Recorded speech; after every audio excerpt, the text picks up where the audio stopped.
8:22, welcome back in. Cowboy Carter just 5 days away from taking over the district. Beyonce's award-winning album is shaking up country music, and her DC stop certainly has fans buzzing. Joining us this morning is American University professor and music veteran John Simpson to help us break this all down. Good to see you again. Great to be here. Great to be here. So much to talk about, especially when it comes to Beyonce, right? Oh my goodness, yeah. Just talk about all the buzz and excitement. Obviously, it's coming to DC right now, but just that she has every time she touches a city. Oh, it's just been incredible.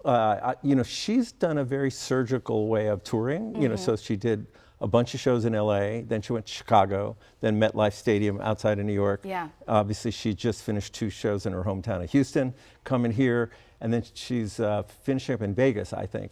But it's very interesting, very coordinated, and clearly they've thought about the VIP experience. Right. I don't know if you've seen, they have the whole up by the stage, the standing room, the hoedown lounge, and all that sort of stuff. So it's just been an amazing thing, the excitement. I remember a month or so ago, people were saying, oh, I don't think this tour is going to live up to, and it's just blown past. Somehow she always does, right? Yeah. It's like you think this is it, you can't top this, but she always surpasses those expectations. Yeah, her first 22 shows, she's grossed about $270 million. That's incredible. Which is about half as much as she made on the entire Renaissance tour, which was a lot more shows. Wow. Okay, we've got to talk about the impact this last album on country music, right? This kind of crossing into different genres. What impact has this had on country music, and will it continue to maybe have? Well, I think one of the things that's interesting to me, when you talk to people who are music fans, they're typically not just specifically in one genre. They like lots of different things, and Beyonce exploited that. She said, hey, I'm going to make this record. I grew up in Houston, I grew up in Texas. There was a lot of country music, and she opened the doors, I think, for people like Shabuzi and some other artists who weren't getting a whole lot of traction in Nashville, and all of a sudden, it's like, oh, okay, this works. We've had Darius Rucker from Hootie, and we've had a few artists like that. But this really, I think, her use of icons like Dolly Parton just really broadened out the scope. And what an ambitious album, that she made. But that's Beyonce. I mean, but talk about that, right? What does that say about an artist like Beyonce who can take someone, put them on an album, and really just change their entire life, and then bring fans into a genre that they maybe, weren't so used to or always listening to on a regular basis?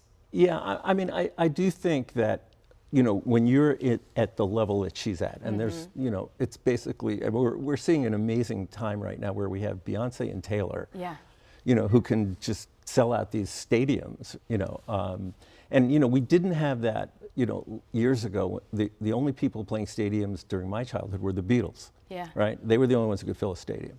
It was long before the Stones could fill a stadium, and then by the time the Stones could fill a stadium, the Beatles were long broken up. So we never had that competition. It would have been kind of fun to see, but we're seeing that with these two.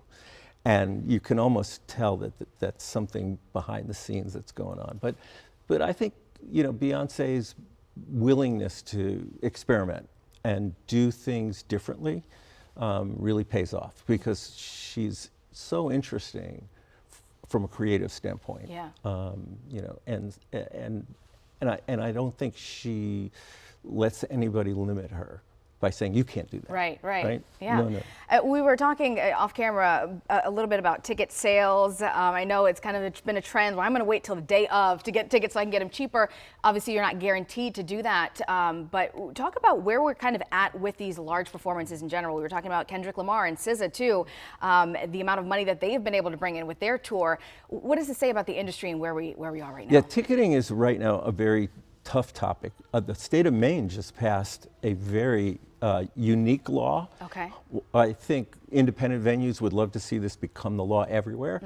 And I think fans would love to see this become the law everywhere, because in Maine, you can't sell a ticket for more than 10% more than the face value of when you first bought it. Wow. So it would That's stop. Huge. Yeah, it is huge. Yeah. The other thing that the Maine bill does, there's a lot of sites where you go and you say, oh, I'll pay $300 for a Beyonce ticket.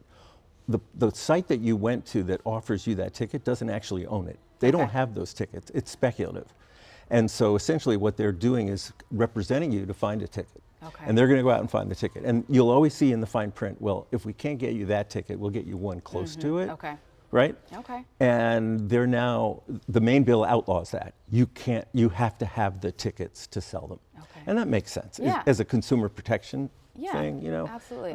But you're right, day of show, I mean, I'm seeing right now that you can, you know, I mean, for 200 and change, you can get into the show here, you know, but in Vegas, you can get in for maybe 120. And that's a good deal for Beyonce. Yeah. Right. Oh, yeah. You might be up in the cheap Yeah, seats, but at least you're there, right? Yeah. We could talk about this for 10 more minutes. We appreciate your insight. Thank you so much. No Good to worries. see you. I know a lot of people are looking forward to this show. I know they're going to have an amazing time. Yeah, incredible. All right. All